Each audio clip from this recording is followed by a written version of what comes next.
Welcome to another set of Vedic astrology series. Today we're going to talk about Jupiter transit. As we all know, Jupiter is moving from Tula Rashi to Vrishika Rashi on 11th of October 2018. Jupiter is going to transit from 7th house of Kalapurusha to the 8th house of Kalapurusha.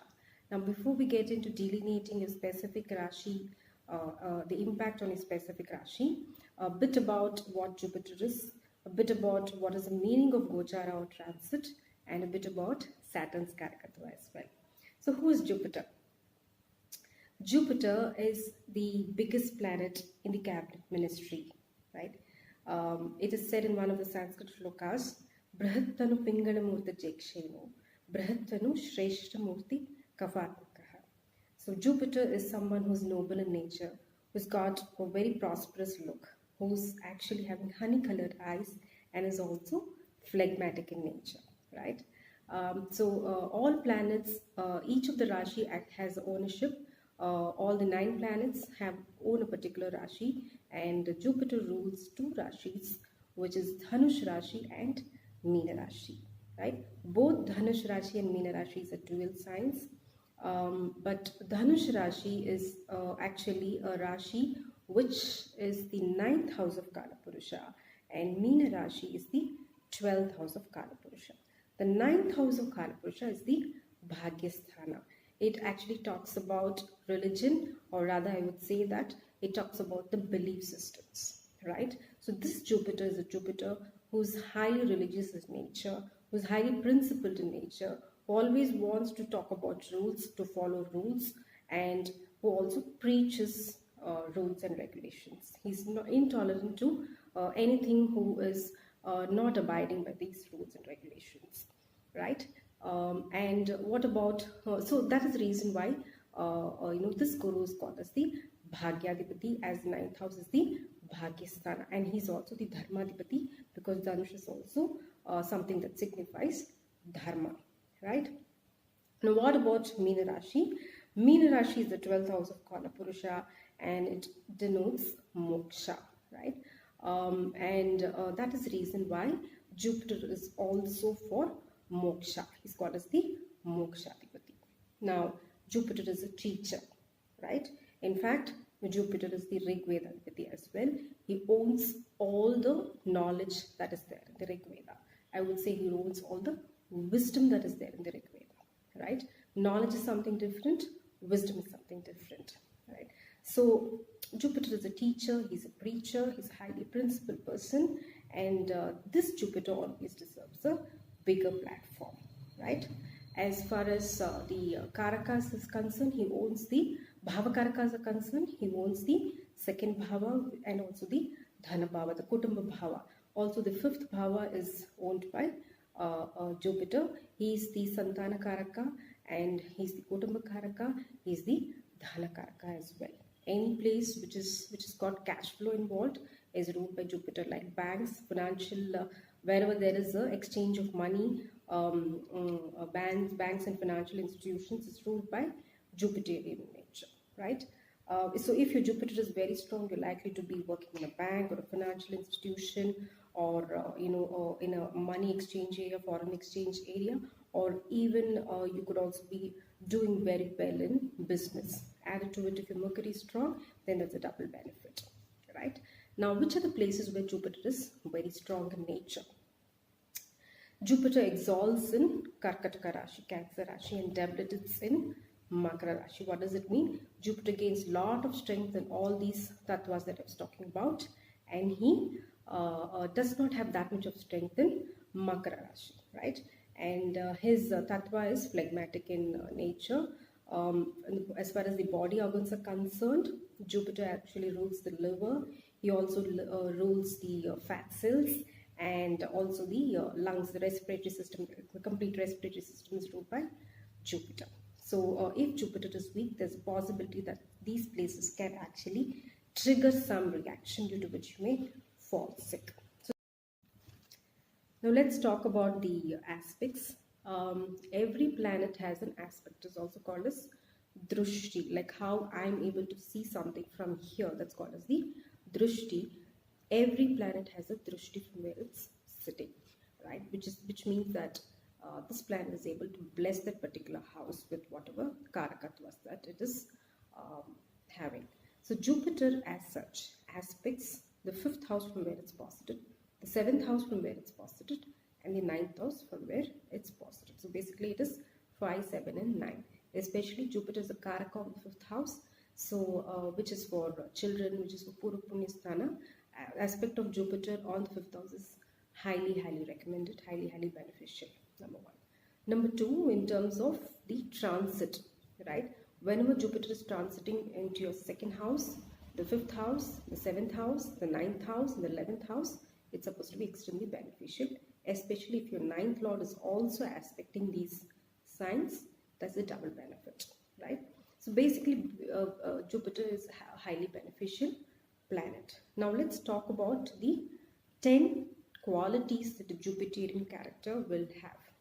10 primary qualities that a Jupiterian character is supposed to be having. One is Dhruti. Dhruti is nothing but self-determination, right? Once you take a particular action, right? You take a particular activity rather, then you're determined to complete it. You just don't put a stop to it. You want to just complete it. Just Jupiterian in nature. Kshama. Kshama is nothing but forgiving nature. Unless you forgive, you will not be able to forget. So Dhruti is first thing. Kshama is the second thing. Then Dhamma.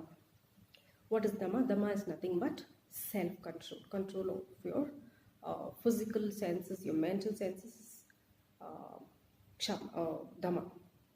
The next thing is Asteyam. What is Asteyam? Asteyam is nothing but one who doesn't steal, right? What is the meaning of one who doesn't steal? Here it is not about just stealing some materialistic stuff. It's about the belief systems, right? Jupiterian character typically believes in what he does. So this particular person does not want to steal any other's belief system. He just wants to move on the way he wants to move on with his belief systems, right? The next thing is Shaucham. Shaucham is nothing but being extremely clean in nature, in your thought, in your word, and also in your actions. Then the next thing is Indriya Nigam. Indriya Nigam, Indriyas means it is your senses, all your 5 senses, a complete control on all your 5 senses. That's extremely essential. The next thing is about these control on the physical senses. Then Vidya. Vidya is about knowledge, and then Satyam. Satyam is about being truthful, and then Akrodha, which is just not getting angry on anybody or angry on yourself. So these are the qualities of a typical Jupiterian personality, and this is the reason why Jupiter is called as the Brihaspati. Brihas means it is the universe, and Pati means the protector, the universal protector. And that is why he is also called as the Guru. Guru means one who actually throws light on where there is something dark, right? Andhakaraka, Nirodhakaraka, right? It is said that Guru is a Nirodhakaraka. Gu means it is about removal, and Ru is about light, removal of light and blessing with, removal of darkness and blessing with light, right? He is a Brahmagyani. He talks about the knowledge of the Atma. It's not about just the teaching of materialistic, one who just doesn't teach to get materialistic pleasure, but it is about the knowledge of Atma, and that is the reason he's called as the Brihaspati. Now we're going to talk about the transit of such a Jupiter from Tula Rashi to Vrishchika Rashi. Let's look at your particular sign. Alright, we are in Dhanush Rashi. How do you know that your Rashi is Dhanush? If in your birth chart, if Moon is posited out here in this box, then your Rashi is Dhanush. Alternatively, if your Nakshatra is Mula, Purvashada or Uttarashada, the first Pata, then your Rashi is Dhanush. Who is the Lord of Dhanush Rashi? It's none other than Jupiter himself. And where is this Jupiter? Jupiter is transiting from the 11th house to the 12th house, which is also called as the Virayasthana. 12th house indicates expenses. 12th house indicates travel. 12th house indicates your feet.